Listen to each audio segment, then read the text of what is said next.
Hello, welcome back to the Evergreen Rx. I'm your host, Hayden, licensed mental health therapist, Cancer Moon, and the first to get deep at any party.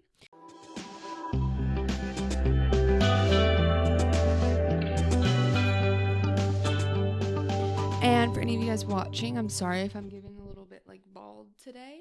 My hair has grown out so much, but my hairdresser is booked out, and I'm so uninspired by what's going on with all this. So hopefully you can see my head's gonna be whipping around side to side so you can see my ponytail.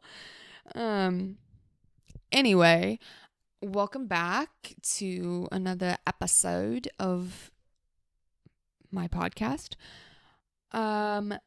If you did not hear already, we're mixing things up. We're answering listener questions now as a way to learn together, but we're gonna deep dive, go specific to relate broadly. You know what I'm saying? We have the toolbox. You guys are all probably well, I'm not following because I'm not following either. But basically what's happening now is on my 4th season of this beloved podcast of mine, I've done a lot of episodes. I've had a lot of guests. We've talked about a lot of topics, a lot of things in the wellness space, a lot of things that I think are really important to living well. And so I kind of got a toolbox set up, or I like to think of it as a pantry, an ingredients list, the compounds needed to make medications. We have a lot of the components, and now we're putting them together through specific listener questions.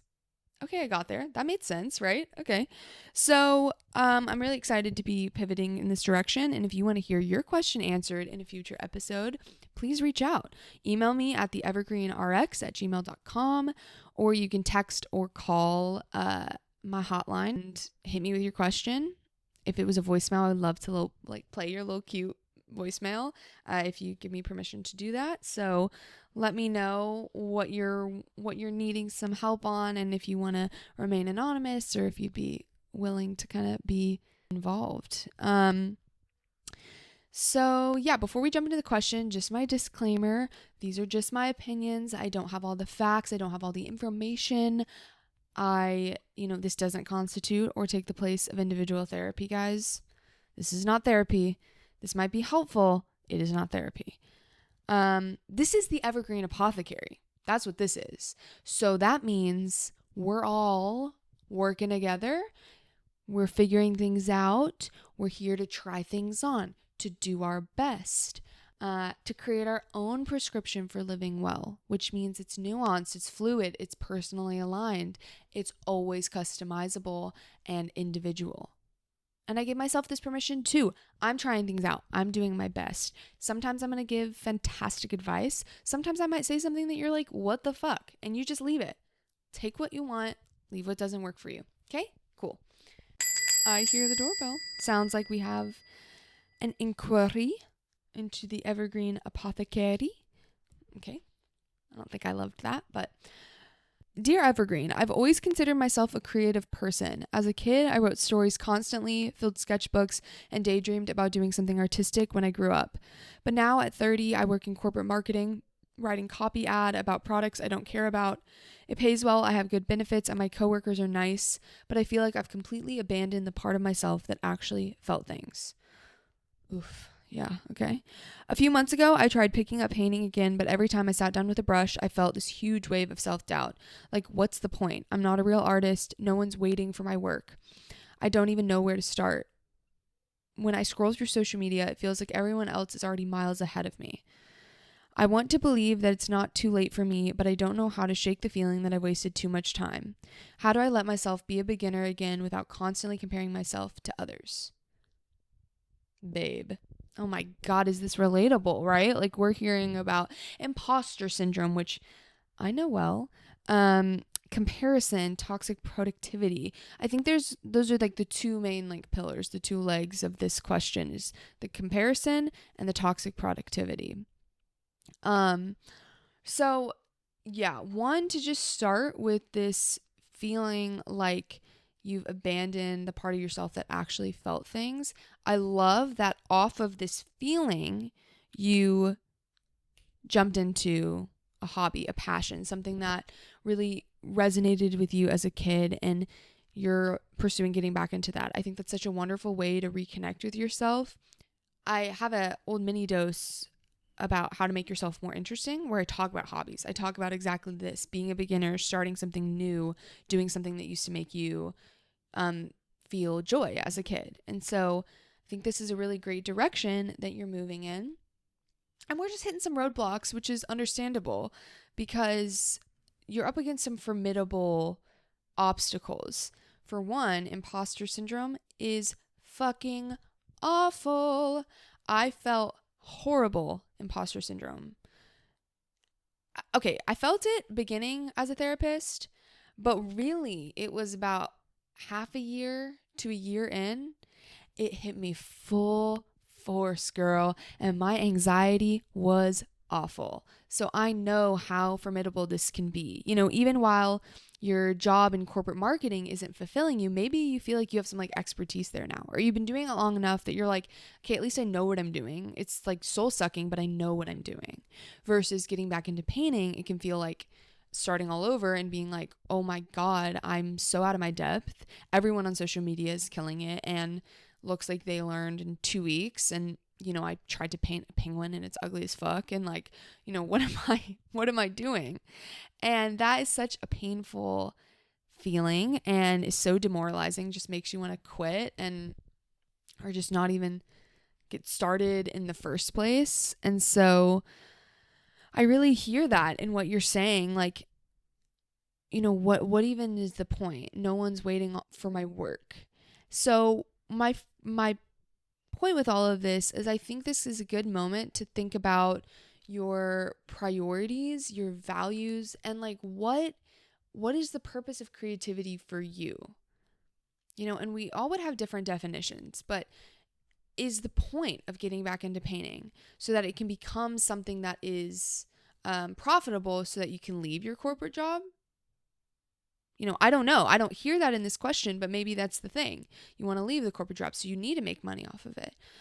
So, okay, think about that's not going to happen overnight, you know? But if that is your priority, okay, one day you want people to be waiting on your work, and that's important, but it's not happening now because you're just getting back into it. So can we like bring in some patience or practice, you know, looking at people's actual timelines, not just like the social media, like abbreviated version of things, but actually like researching and reading, like how long did it take someone to become a paid artist? You know, somebody you look up to, really learning about their journey and their story. Because my guess is it took way longer than it seems. But if that's not your goal, and it doesn't have to be, because yeah, I think we can sometimes get in this mindset like, I need to make money off of this hobby or else it's not valuable, which is just the capitalistic kind of hustle culture that we're living in. But maybe that's not your goal. And you just want something that helps you feel things outside of work, that helps you connect more deeply to yourself and to these younger parts of yourself that really loved to be artistic and, you know, spend the afternoon getting lost in a painting and creating something just for the sake of creating it. So that's really different, right? Like, what does it matter if no one's waiting on your work? Is that why you're being creative? You know, is that the point? Is that your priority? So sometimes it can help to get specific with this stuff, just to understand if we're like climbing the right mountain. You know, when I think about my own imposter syndrome, one of the things that was really killing me is I was comparing myself to all the masters, the people that have been doing it for 25, 30, 40 years. Like, girl, reality check. You might want to get there one day. And to get there one day, it takes all these little steps that you're taking and you're showing up to sessions and you're trying your best and you're learning what works and what doesn't. But you can't just like snap your fingers and be there. And so that was a little bit of a reality check, but also thinking like, you know, am I even comparing myself to the right people or like aspiring to the right masters? Like, you know, is that me? Is that the mountain I want to be going up? Do I need to master CBT, or do I not care so much about, you know, being really skilled in that arena? Do I not care so much about being a skilled career counselor, but I'm more so working with trauma? You know what I'm saying? Like, we got to really get specific on what it is, the battle that we're fighting or the battle that we want to be fighting, essentially, with this comparison and with this imposter syndrome. So, do you need to be following people that work in all different mediums of art? Maybe you only follow people that work in mediums of art that you don't. I could see that being helpful, just to be able to have a little bit of that space from constantly being bombarded with people that are further along in the journey than you are.